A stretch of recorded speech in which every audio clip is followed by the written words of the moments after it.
Hello everyone, and sorry for this camera right here. In case you're out of the loop, I got hurt this last week. I broke my leg, and I've been trying to reaccommodate my stuff here on the studio so that I can work comfortably. And unfortunately, my wife, my family, they're not here all the time to help me, and I really want to start recording. So it's just gonna be this video with this weird camera angle. But today I'm gonna show you how to do this. We're gonna go and cover all of the important things that you need to understand to generate a very nice looking clay render. And it's not your typical clay render with just a simple material. We're going to be doing a couple of things and a couple of like movements here inside of Maya so that you can get a very nice result at the end. So if this is something that you want to learn, let's go. Very well, my friends, so let's start with this setup here for our character. This is a character I did so long ago. I think it was like 10 or 12 years ago. I don't know. It's been a long time. It was one of my first sort of like models as a student. So I think it really helps because it's going to show you how you can turn something that looks relatively simple, which is just this character right here, into a nice render that showcases that you know how to present your work. So what we're going to do here is, first of all, we're going to create this infinite background. Infinite backgrounds are really good because they allow you to have a very soft background on your character without the need to do this in post-production with just like a paint layer or something. It's CG. It's going to be part of the scene, and it's going to receive light very naturally from all of the different elements that we're going to be using. Now, of course, as I've mentioned before, one of the things that you're going to need is an HDRI. So we're going to be using Polyhaven. Go away, Adobe. There we go. So Polyhaven is the best place to get HDRIs, and here's my first piece of advice. When you're doing clay renders, you never want to go with an HDR that has a very harsh shadow, such as this one's right here. It's definitely a no-go. Why? Because it's going to be very difficult to control, and you're going to get these very harsh shadows on your objects that just don't look as nice. I always recommend going for this sort of like soft elements, soft lights that are going to give you a nice result. If you go to the studio section, you're going to find a lot of very cool ones. I'm going to be using this one, the Blue Photo Studio, which I really like. So we're going to go to Arnold, Lights, and we're going to go Skydome Light. Over on this side, under color information, we're going to, of course, plug in our file. Everything should be pointing to your project files, and we're going to hit open. And there we go. Now, cameras, rendering, camera, panels, look through selected. And we talked about this on the last short. If you're not watching our shorts, there's a couple of like cool tidbits of information right there. So one of the things that I was mentioning is that for a character portrait, you usually want to go for something that's a little bit flatter. So instead of a 35, I'm going to go for like a 65 millimeter. So it's going to give me a very nice sort of like zoom in here for the character, and it's going to allow me to see the whole thing. If I want to see something a little bit more heroic, we can go all the way down to 24. We're going to be seeing all the character, but as you can see, it's again, since it's just a very slim, sort of like thin character, there's a lot of empty space composition wise. So for this kind of stuff, I always recommend pushing in on your characters, and then if we want to do another kind of like a render later on, we can do it. Now, I don't always like completely flat elements. I always like to do even like a little bit of a tilt down or like a tilt up, depending on what kind of character you're going for.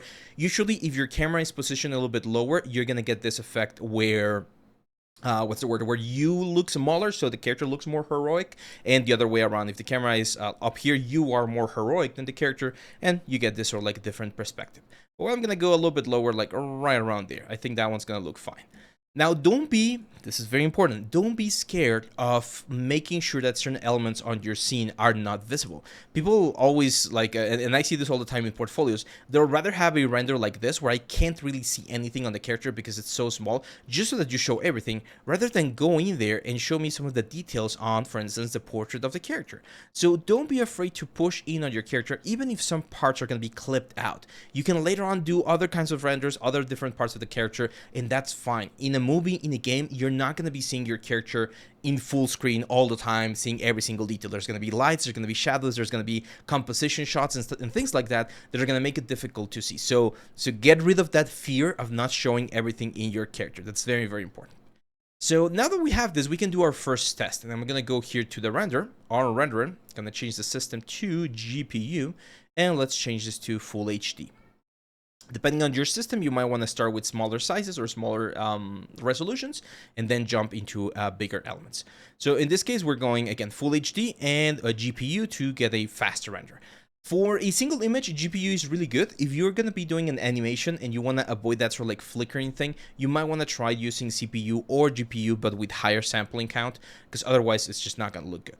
So there you go. Look at this. Just by having a nice HDRI, and we already have something that looks quite nice.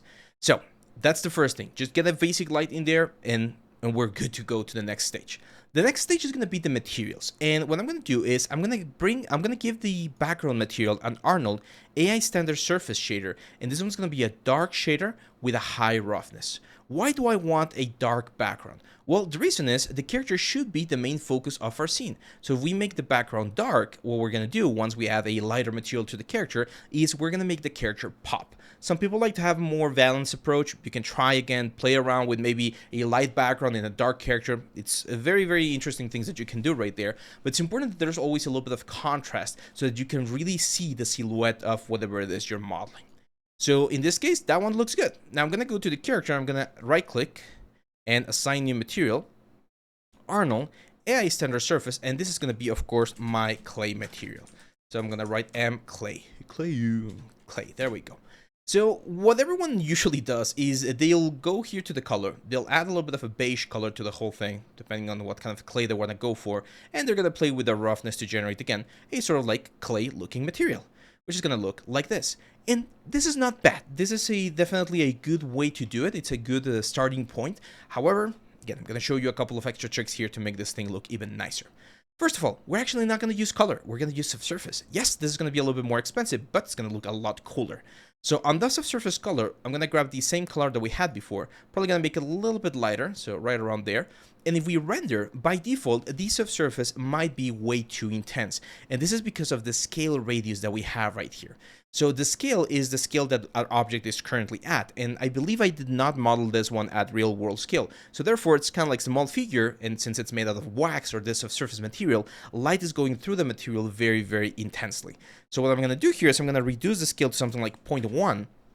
And as you can see, we're getting back a lot more of the detail, and we still get a little bit of that nice sort of like surfacey feel to the whole thing. It is definitely more noisy, so I'm going to have to go to the render settings, on rendering. I'm going to use adaptive sampling here. I'm going to set this to like 8 samples. 8 samples at this point, I think, should be good enough for what we're going for. We're still going to be using a denoiser very, very soon, so it's just one of the things that we can do. But yeah, there you go. I still think it's a little bit on the high side, so instead of 0.1, I'm going to say 0.05. Oh, 0.05. There we go. So that way we don't have too much subsurface, but just enough so that the material looks a little bit more interesting. So instead of having this very plain sort of like flat plastic look with just an orange beige material, we get this, which is again way, way, way more complex, way, way more interesting. So once we have this, we can of course turn on the denoiser. So I'm going to go here, denoiser optics is usually the one that I use. And as long as you let this run for a couple of seconds here, a couple of minutes, you're going to see how all of the details come back to the character, all of those section lines and things, and you get a very smooth surface across the whole character. Now, that is the, I would say, first step to get something that looks a lot nicer. So you can immediately see, right, just from going from like a viewport thing to a more like advanced render right now, it already looks quite nice. But this, I would say, is just the first step to getting something that looks even nicer. So what I'm going to do here is I'm going to go back to the material and I'm going to change the radius from white to red. What this will do is instead of having a sort of like white surfacey glow right here, what's going to happen is we're going to have a red surfacey color. So I personally like to add a little bit of, pigment, a little bit of color to certain elements so we get this. Yes, it's going to look a little bit more noisy because it's going to filter out some of the other elements. But as soon as the samples go high enough and you're using the denoiser, all of that thing goes away and you're going to get this very nice, look at that, very, very nice red sort of like halo going around the thin areas of your character. So I think this really, like, it works very well and it gives us a more natural look to the whole thing. So again, part 1 of the lesson is right here. We're not going to stop the video. I'm going to keep going. But I just wanted you guys to understand that this will be my first step whenever I'm setting up a render. Make sure that I have something that looks nice on the material. Now we're going to jump back into the lights. We need to do a little bit of tweaking here with the lights. Now, I normally don't like my HDR to be my main light.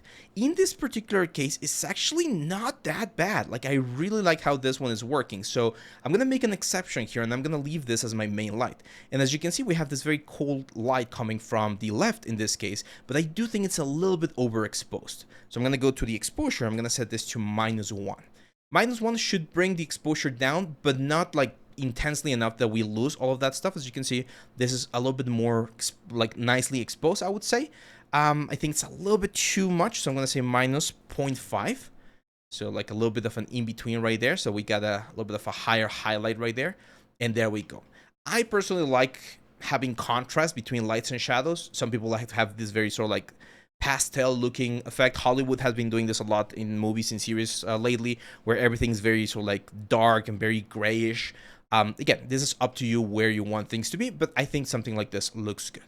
However, as you can see, one of the issues that we're going to have right now is that the shadow area is very dark. We're getting very like intense shadows. Again, some people might like this. I usually like to have my scenes well lit. So I'm going to go Arnold, Lights, Area Light. And if my HDR is working as my key light, then this light right here is going to work as my fill light, okay? Which is going to fill, that's why it has that name. It's going to fill all of this dark areas so that we don't have as much shadow as what we have right now. So on this one, I'm going to set the exposure, I'm guessing something like a 10 for now to start, and let's give it a shot. And there we go. So it's not really doing too much. Might need to push this to like 14. I think 14 is going to be a little bit too much. There we go. That's a little bit better. But you can see how now the shadows on this side are not as intense. Here's the trick. One of the things you can do is change the color to a very obvious color like this pink, and it's going to be a lot easier to see where the influence of this light is working. You can also turn on off all of the other lights and just see this isolated, but I like to change the color just to see this, and in this particular case, even like that looks interesting. So we might want to do something like this sort of like warmish, well, that's not warm, it's like a cool pink color here as my fill light. So this becomes a warm fill light for my character. And now, again, thanks to this light that we have right here, the shadows on this side are not as intense and everything looks a little bit nicer. Finally, the last light that we're going to need is, of course, what we know as the rim light. So I'm going to bring this one over here. And this one is usually opposed to the main light, usually, not always. You can actually have multiple ones. I'm going to show you how to do that. And this one, what it will do is it will generate a rim light on the borders of the elements. And this one should be a little bit more exposed. I'm going to go all the way to 17. And you can see how we start getting this like very nice shine on the borders of the character. I feel like that's too intense. So I'm going to bring it a little bit further back, like right around there.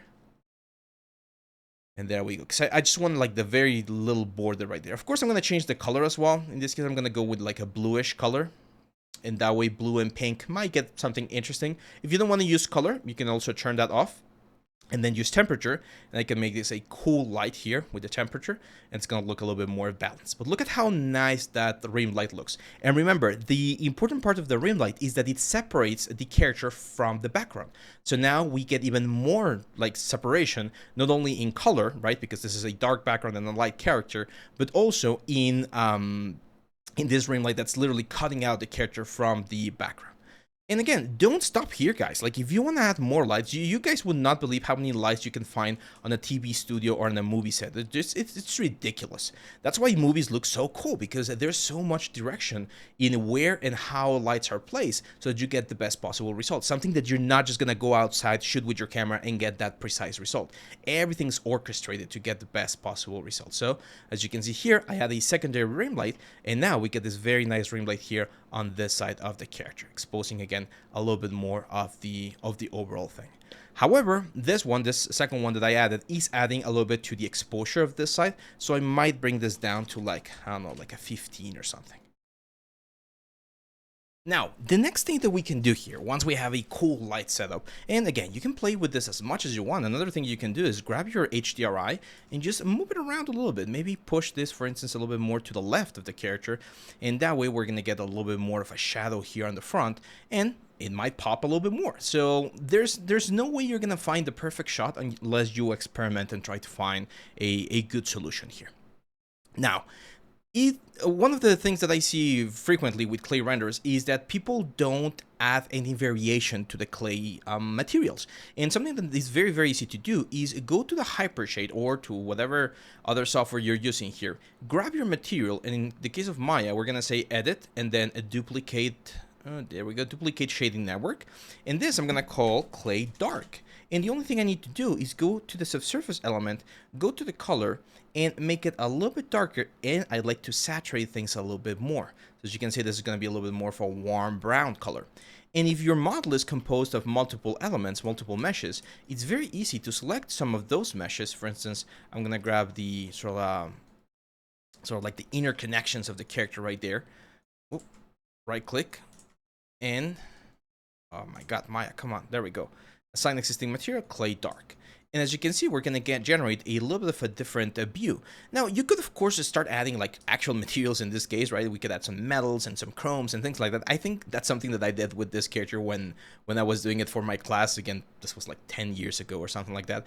But in this particular case, look at this. We generate a little bit more of a variation for our character, and we don't really need to do anything but tweak the colors of the object. I do think this might be a little bit too dark, to be honest.